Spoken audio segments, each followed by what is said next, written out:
Assalamualaikum warahmatullahi wabarakatuh. Saya Nur Fakihah Batrisya binti Muhammad Hairul dari kelas 1 UKM. Saya dari SMK Bandar Tenggara 2. Di sini saya akan menjelaskan langkah-langkah mengatasi kesan krisis air yang berlaku di kawasan perumahan saya. Kawasan perumahan saya ialah Jalan Melati Indapura Kulai. Saya mulakan dengan krisis air. Krisis air ni merujuk kepada satu situasi yang kekurangan air untuk digunakan. Kekurangan air yang dapat digunakan. Contoh seperti bekalan air terputus, so kita tak dapat air secukupnya. Air ini sangatlah penting untuk manusia kerana ia telah menjadi sebahagian asas kehidupan manusia. So, bila air ni tiada, kehidupannya akan rasa terganggu. Punca krisis air yang berlaku di kawasan perumahan saya ialah yang pertama, populasi penduduk bertambah. Penduduk bertambah, ia boleh menyebabkan air tidak mencukupi untuk setiap rumah. Tambahan lagi, penduduk yang membazir air. Cara mengatasinya ialah dengan mengadakan kempen kesedaran tentang penggunaan air dan tidak membazir. Punca kedua menyebabkan krisis air berlaku di Jalan Melati ialah fenomena cuaca. Pernah satu ketika hujan tidak turun dan menyebabkan kekurangan air untuk digunakan. Langkah mengatasinya ialah membuat rawatan air kumbahan. Rawatan air kumbahan ialah proses di mana bahan pepejal itu diasingkan, dirawat, ditapis dan dipaskan ke sungai. Dalam erti kata lain, rawatan air kumbahan ini ialah mana air ini dirawat dan dijadikan air bersih. Langkah yang kedua ialah meneroka air bawah tanah. Meneroka air bawah tanah dapat menambah air yang tidak mencukupi itu. Maksud air bawah tanah ialah air yang berpunca dari air hujan yang meresap ke permukaan tanah dari rongga-rongga batuan juga butiran-butiran tanah. Tamat sudah video pendek saya tentang langkah-langkah mengatasi kesan krisis air yang berlaku di kawasan perumahan saya iaitu Jalan Melati Indapura Kulai. Saya akhiri dengan kesimpulan dari video ini. Kesimpulannya, kita perlulah memelihara muka bumi ini dan kita perlulah mengikut langkah-langkah mengatasi kesan krisis air yang berlaku di kawasan perumahan agar kita dielakkan daripada penyakit yang dibawa oleh air dan yang boleh membawa maut. Sekian itu saja video pendek saya tentang langkah-langkah mengatasi kesan krisis air yang berlaku di kawasan perumahan saya. Sekian, terima kasih dari saya Nur Fakihah dari 1 UKM.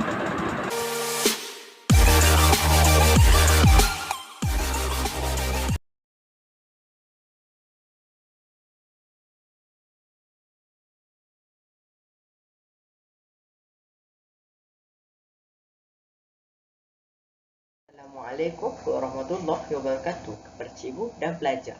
Hari ini saya akan menunjukkan langkah-langkah mengurangkan kesan krisis air di kawasan kediaman saya. Pertama sekali, saya akan menggunakan tadahan hujan. Sebab apabila kita menggunakan tadahan hujan, kita dapat menjimatkan bil air. Untuk pengetahuan anda, salah satu cara untuk mengesah segala penyakit dalam badan adalah dengan mandi air. Ini adalah contoh jika saya menggunakan tadahan hujan. Yang kedua, saya akan menggunakan konsep 3R, iaitu reduce, reuse, dan recycle.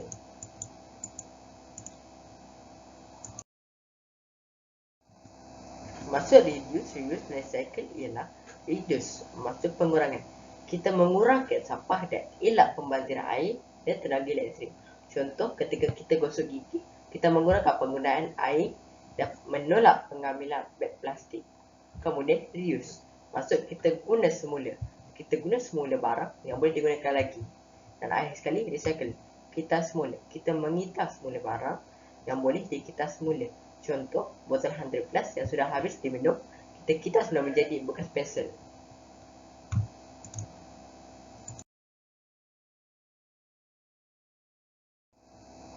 Ini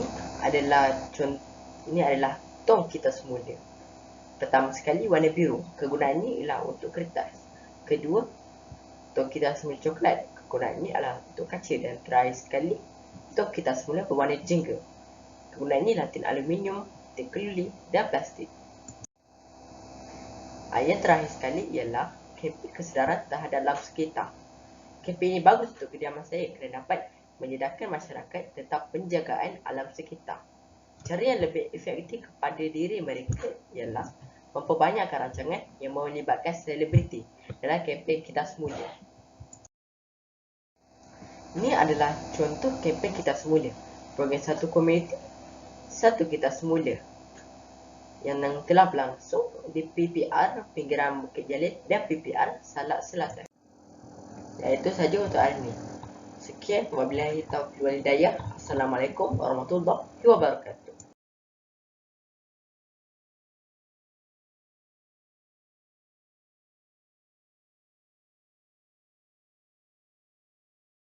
Assalamualaikum warahmatullahi wabarakatuh. Saya Nur Hidayah binti Osman dari kelas 1 UKM. Pada hari ini saya akan menerangkan langkah-langkah bagi mengatasi kesan krisis air di kawasan kediaman saya, iaitu Felda Pasir Raja. Krisis air ini merujuk kepada situasi kekurangan sumber air yang dapat digunakan. Punca utama krisis air yang berlaku di kawasan kediaman saya ini adalah pembuangan sampah sarap ke dalam longkang. Cara untuk mengatasi masalah ini adalah dengan mengadakan kempen kesedaran dalam kalangan masyarakat. Punca kedua adalah penyelenggaraan paip yang tidak efektif.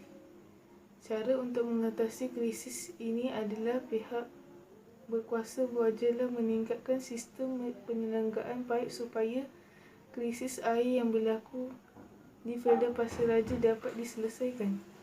Sekian, terima kasih.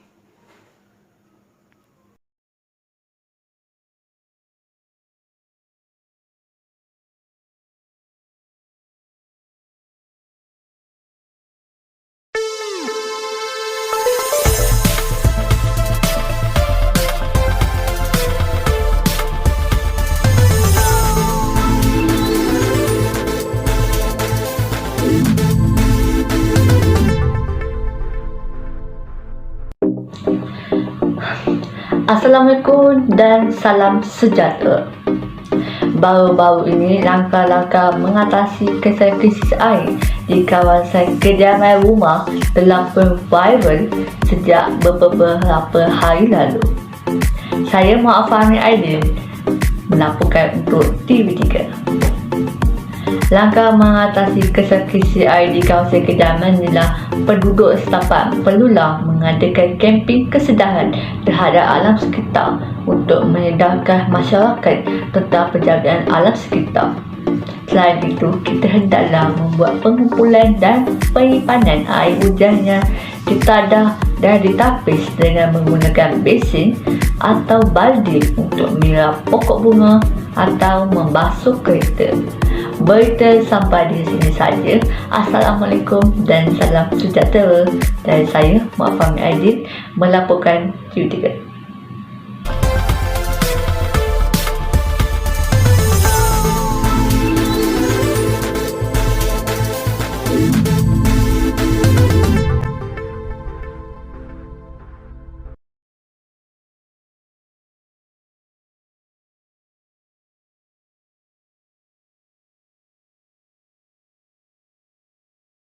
Assalamualaikum warahmatullahi wabarakatuh. Saya Nur Nadia Ilana binti Mahelmi dari kelas 1 UKM. Saya dari SMK Bandar Tenggara 2. Di sini saya mahu menjelaskan langkah-langkah mengatasi kesan krisis air yang berlaku di kawasan perumahan saya. Kawasan perumahan saya ialah Bandar Pelajaya. Pertama, punca krisis air yang berlaku di kawasan perumahan saya ialah pembuangan sampah sarap di longkang. Cara langkah mengatasinya, kita perlulah bergotong royong untuk mengelakkan longkang daripada tersumbat. Seterusnya, punca kedua menyebabkan krisis air berlaku di Bandar Pelajaya ialah populasi penduduk bertambah. Ia boleh menyebabkan air tidak mencukupi untuk setiap rumah. Cara untuk mengatasinya dengan mengadakan kempen kesedaran tentang penggunaan air dan tidak membazir. Sekian, terima kasih daripada saya Nur Nadia Ilana binti Mahelmi daripada kelas 1 UKM tentang langkah-langkah mengatasi kesan krisis air yang berlaku di kawasan perumahan saya, iaitu Bandar Pelajaya.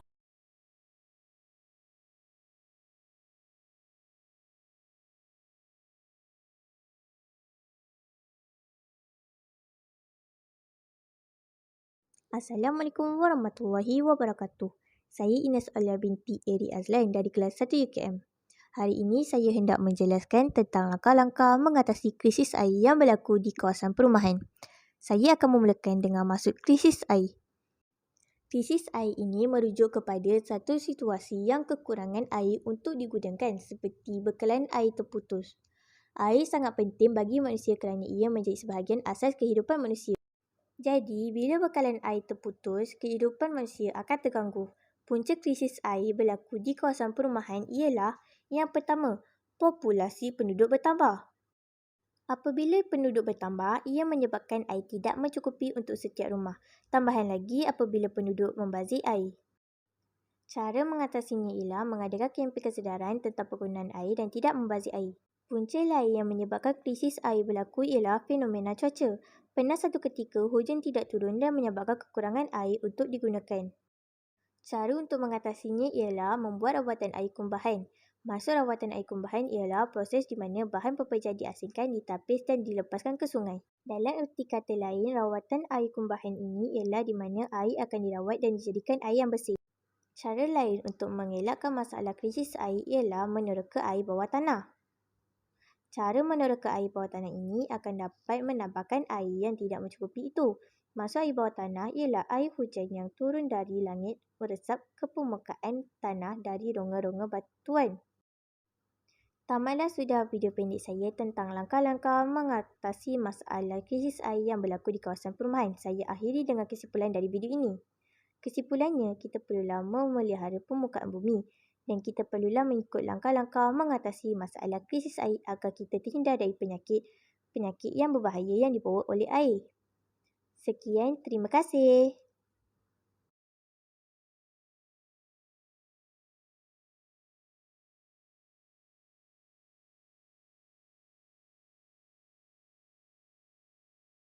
Bismillahirrahmanirrahim. Assalamualaikum warahmatullahi wabarakatuh. Hari ini saya akan menerangkan langkah-langkah pengurangan kesan krisis air di kawasan kediaman. Daripada saya, Muhammad Izami Mekanism dari kelas 1 UKM. Dari sekolah SMK Bandar Tenggara 2.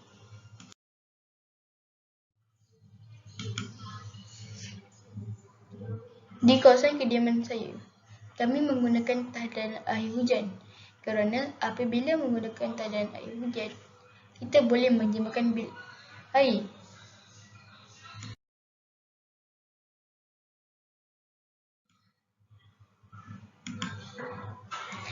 Ini contoh gambar berikut.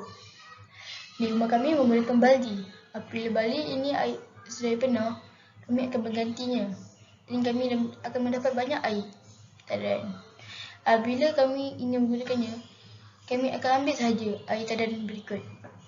Contoh kegunaan beliau ialah menyiram pokok, basuh kereta dan sebagainya. Kedua, kami mengamalkan amalan 3R, iaitu reduce, reuse dan recycle. Reduce ialah pengurangan.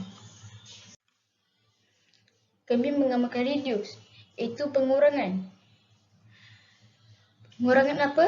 Pengurangan sampah dan air. Untuk mengelakkan pembaziran. Yang kedua, reuse, iaitu guna semula. Apa yang kami guna semula? Kami guna semula barang seperti barang yang boleh digunakan seperti botol. Dan kita semula ialah bahan yang masih elok dan boleh kita semula menjadi barang yang baru. Kami akan mengasingkannya ke plastik lain dan letak sampah tersebut di luar atau menyediakan tong sampah lain.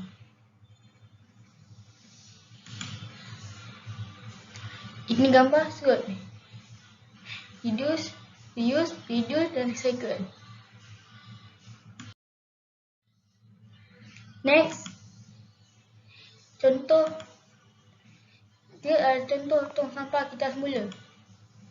Warna biru ialah untuk kertas, warna coklat untuk kaca dan warna oranye ialah untuk tin, aluminium dan plastik.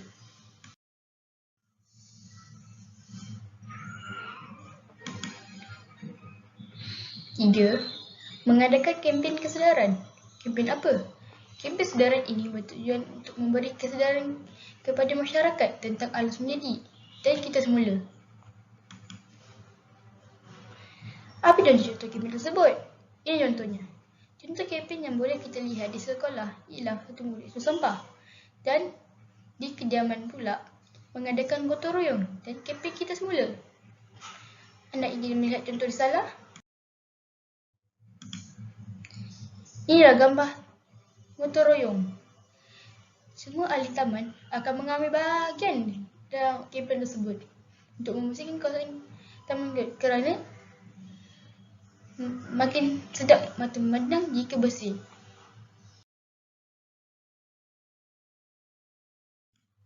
Contoh gambar risalah tentang gotong royong inilah. Semua penduduk dijemput hadir untuk menjayakan gotong royong ini. Jom gotong royong, taman permai dan taman indah pada 2018. Selanjutnya, gotong royong akan mendapat t-shirt terhad. Dan kita juga akan bawa barangan peralatan yang sesuai dan pakaian yang sesuai.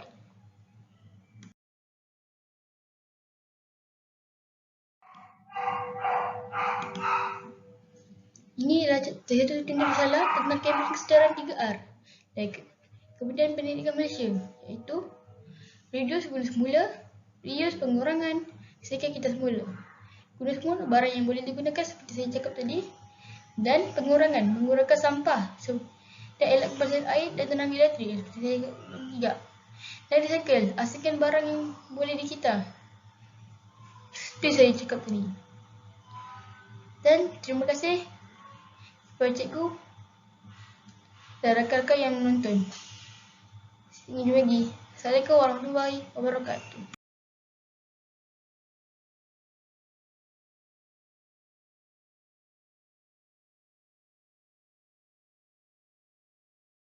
Assalamualaikum, nama saya Nur Syuhada binti Kifli dari kelas 1 UKM. Hari ini saya ingin menceritakan tentang langkah-langkah mengurangkan kesan krisis air. Pertama, kempen kesedaran. Kita perlu mengadakan kempen kesedaran untuk menyedarkan masyarakat betapa pentingnya alam sekitar. 2. Rawatan air kumbahan. Rawatan air kumbahan ialah proses bahan pekerja yang dihasilkan, kemudian dirawat ditapis dan ditepaskan ke sungai tujuan untuk air selamat digunakan. Ketiga, mengamalkan 3R, iaitu reduce, reuse dan recycle. Maksud reduce ialah upaya mengurangi timbulan sampah. Maksud reuse pula ialah upaya memanfaatkan kembali bahan atau barang agar tidak menjadi sampah. Maksud recycle pula ialah menggunakan kembali bahan setelah melalui proses pengolahan. Sampah recycle terbagi kepada 3 warna, iaitu biru, coklat dan jingga. Biru ialah untuk kertas, tidak termasuk kertas tisu, kertas karbon, kertas minyak, kertas berlapis plastik dan kertas yang kotor. Seterusnya, tong sampah warna coklat untuk kaca, tidak termasuk kristal, cermin tingkap, kenderaan dan seramik, program, peralatan makmal dan pahala atau botol bahan toksik. Tong ini untuk tin aluminium, tin keluli dan plastik. Tong ini tidak termasuk dengan bekas cat, bekas bahan toksik, peralatan makmal dan bekas styrofoam. Dengan langkah yang diberi tadi dapat mengurangkan terjadinya krisis air.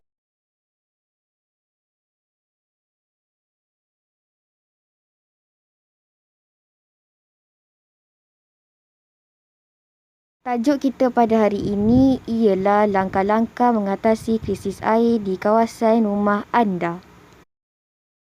Pertama, punca krisis air berpunca daripada sampah.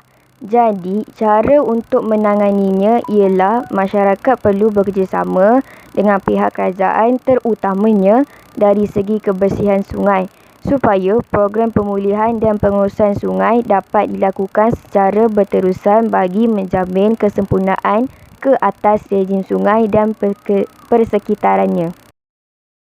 Kedua, punca krisis air juga berpunca dari aktiviti pembalakan dengan tujuan membina bangunan. Jika hal ini tidak dihentikan, air yang disalurkan ke kawasan rumah ialah air yang kotor dan tidak selamat untuk digunakan. Cara untuk menangani ialah dengan memberitahu pada pihak kerajaan supaya menghentikan aktiviti tersebut.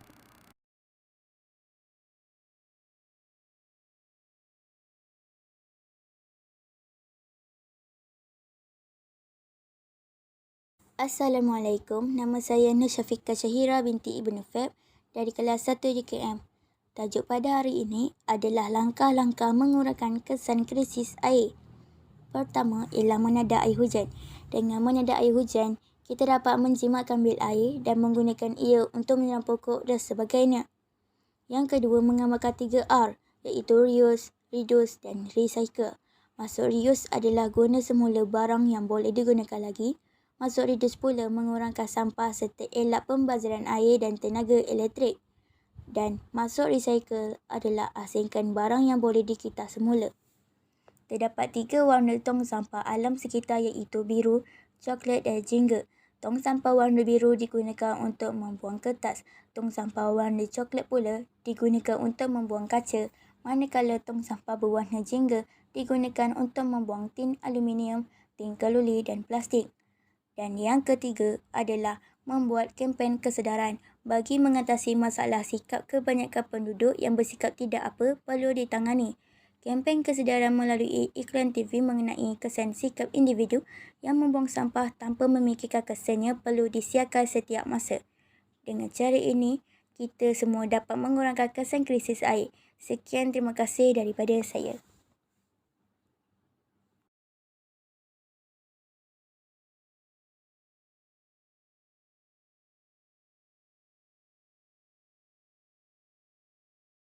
Langkah-langkah mengurangkan krisis air.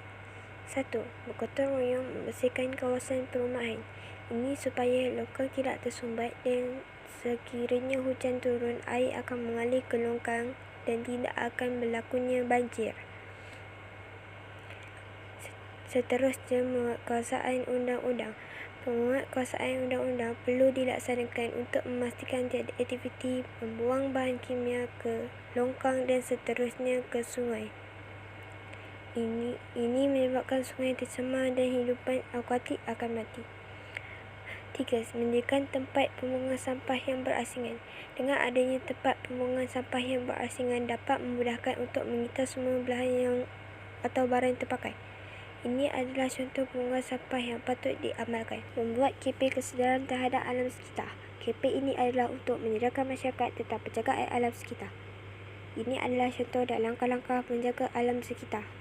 Sekian, terima kasih.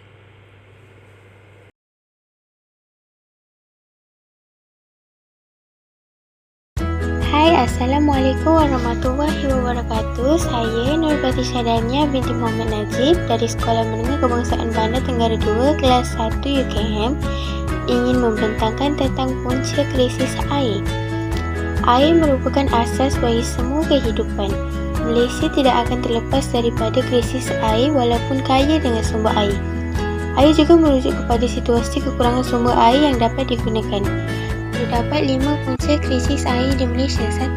Penebangan hutan di kawasan tadahan air. 2. Pembuangan sampah permintaan tinggi sektor perindustrian. 3. Peningkatan populasi penduduk. 4. Pencemaran baja kimia dan racun. 5. Fenomena cuaca. 2 contoh krisis air di rumah saya. Air akan bertarung akibat tadahan air hujan di longkang manakala longkang kering kerana cuaca cerah dan tidak hujan. Jika krisis air ini berlarutan, ini akan memberikan kesan yang lebih buruk. Sekian, terima kasih.